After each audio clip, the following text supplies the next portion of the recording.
Olá, seja muito bem-vindo a mais esse vídeo. Hoje, de forma prática, rápida e objetiva, eu vou trazer para você como monitorar o desempenho da Meta 1.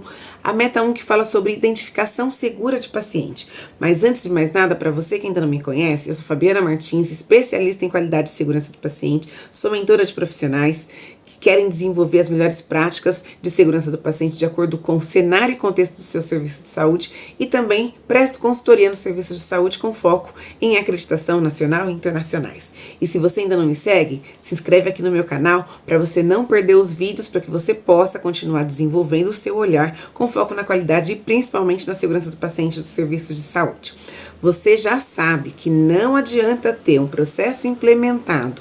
No caso, as metas de segurança que são tão importantes, não adianta tê-la implementada sem saber qual é o seu desempenho. Se alguém te perguntar hoje aí no seu serviço de saúde, como é que está a meta 1 de identificação segura do paciente? Vocês têm um bom desempenho? E se você não monitora, como é que você vai responder a isso? Então é importante você monitorar, você medir, porque se você não mede, você não sabe como está, então não sabe se precisa ou não de melhorias. Tudo bem? Então vamos seguir aqui de forma bem objetiva então. São 6 pontos que eu quero trazer para que você consiga então monitorar aí o desempenho das metas de segurança do paciente. Você pode transformar isso em indicador individual, um indicador de resultado de desempenho total da meta de segurança, tá? Como você então determinar aí, mas o mais importante é que esses 6 tópicos sejam monitorados por você aí no seu serviço de saúde. O primeiro, o principal, é se a pulseira ou a etiqueta, ou o crachá, o método que o seu serviço de saúde, então, definiu para identificar o paciente, você vai precisar conferir, então, se nesse método estão, ou consta, no caso, os 2 identificadores que foram padronizados. O que a gente vê de maior definição desses identificadores no Brasil como um todo é nome completo e data de nascimento, tá? Mas se foi isso que o seu serviço de saúde estabeleceu aí como padronização de identificação, você precisa, então, olhar se tanto o nome completo como a data de nascimento, eles estão ou na pulseira do paciente, ou no crachá, ou então na etiqueta que é colada, então, na sua roupa, tá?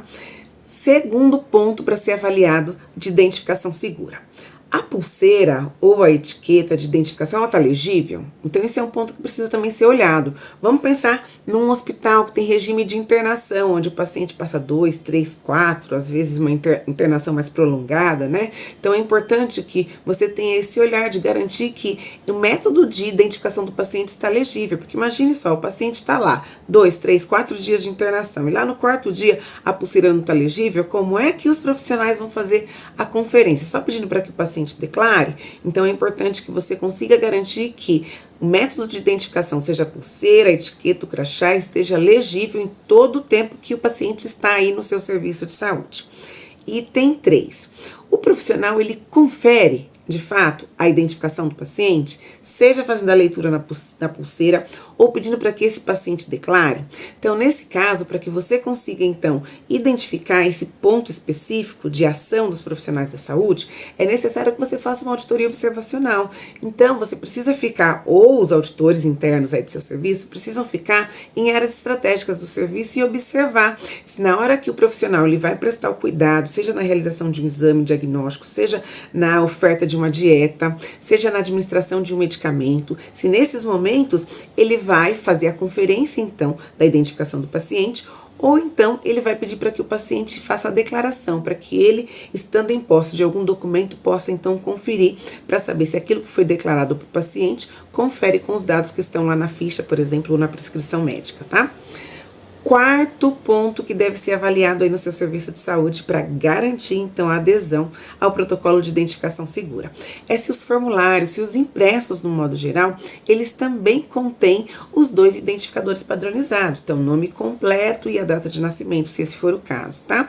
Então, avalie, isso é também uma atividade que pode ser delegada para a comissão de revisão de prontuário. Então, às vezes, o seu serviço de saúde, ele ainda não é tão informatizado, existem muitos impressos que são manuais, que os profissionais precisam preencher ali manualmente. Então, a comissão de revisão de prontuário é um dos pontos que pode, inclusive, avaliar se os formulários e os impressos que eles vão avaliar, se tem, então, a identificação correta conforme que foi preconizado aí pelo seu serviço de saúde. O quinto item não vai ser aplicável para todos os serviços, porém, o serviço que tem recém-nascido precisa estabelecer um método específico para a identificação desse RN. Então, depois que estabelecer um método específico, você, os auditores internos aí do seu serviço, eles precisam avaliar para saber se esse RN, de fato, ele recebeu a identificação conforme padronizado.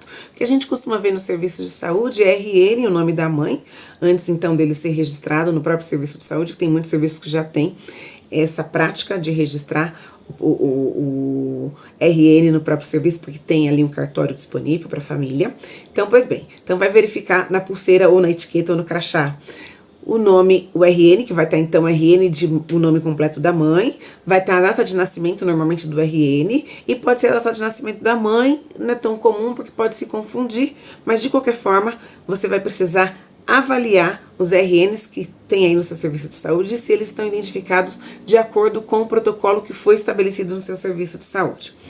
E o sexto e último ponto que você deve então avaliar é se, de acordo com o que foi preconizado para a identificação dos homônimos, se tiver algum paciente homônimo aí no seu serviço, lembrando, homônimos são aqueles pacientes que têm o mesmo nome.